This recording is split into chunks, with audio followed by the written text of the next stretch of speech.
সুনামগঞ্জের দোয়ারাবাজারে কোরআন অবমাননার ঘটনায় জড়িত উস্কানিদাতাদের দৃষ্টান্তমূলক শাস্তি এবং সকলকে শান্ত থাকার আহ্বান জানিয়েছে হেফাজতে ইসলাম বাংলাদেশ। বুধবার বিকেলে এক জনাকীর্ণ সংবাদ সম্মেলনে হেফাজতে ইসলামের দোয়ারাবাজার উপজেলা শাখার নেতৃবৃন্দ উপরোক্ত কথা বলেছেন।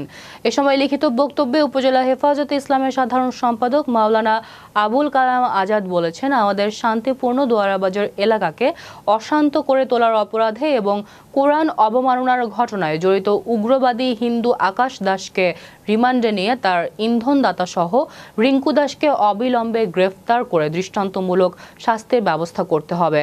অপরদিকে ওই ঘটনায় হিন্দু ধর্মাবলম্বীদের মন্দির কিংবা বাড়িঘর দোকানপাটে কোনো রকম হামলা ভাঙচুর এবং ক্ষতি সাধন থেকে বিরত থাকতে সকলের প্রতি অনুরোধ জানাই। এ সময় অন্যান্যদের মধ্যে উপস্থিত ছিলেন উপজেলা হেফাজতে ইসলামের প্রধান উপদেষ্টা মাওলানা ফয়জুল করিম, উপজেলা হেফাজতে ইসলামের সভাপতি মাওলানা হুসাইন আহমদ কাশেমি, সহসভাপতি মাওলানা আব্দুল হামিদ, মাওলানা মইনুল হক, সহসাধারণ সম্পাদক মাওলানা গিয়াসউদ্দিন, মাওলানা রফিক আহমদ, মাওলানা জাকির হোসেন সাইদ, সাংগঠনিক সম্পাদক মাওলানা শফিকুল ইসলাম, সহ সাংগঠনিক সম্পাদক মাওলানা জিয়াউদ্দিন, মাওলানা আলী হায়দার, মাওলানা আব্দুল মজিদ, সমাজ কল্যাণ সম্পাদক হাফিজ শাহিন আহমদ, মাওলানা হুসাইন আহমদ, হাফিজ জমির উদ্দিন, মাওলানা আমিনুল ইসলাম প্রমুখ।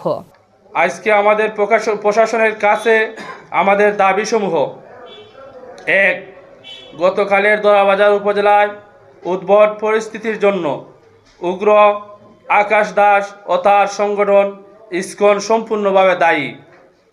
দুই, হেফাজতে ইসলাম মনে করে আকাশ দাস কর্তৃক পবিত্র কোরআন অবমাননা এটি একটি দোয়ারাবাজারের ধর্মীয় সম্প্রীতি বিনষ্ট করার দুর্বশরী একটি পরিকল্পনা। তিন, আমরা মনে করি তাকে লোক দেখানো গ্রেফতার করে মুসলমানদের চক্ষু আড়াল করে রাখলে হবে না, বরং তাকে রিমান্ডে এনে তার ইন্ধনদাতা চিহ্নিত করে সবাইকে গ্রেফতার করে শাস্তি নিশ্চিত করতে হবে। বিশৃঙ্খল হয় না, এই কথা নিয়ে সমালোচনা করে না। যেহেতু প্রশাসনের এটা দায়িত্ব দিছে, আমরা দায়িত্বের উপরে থাকতাম।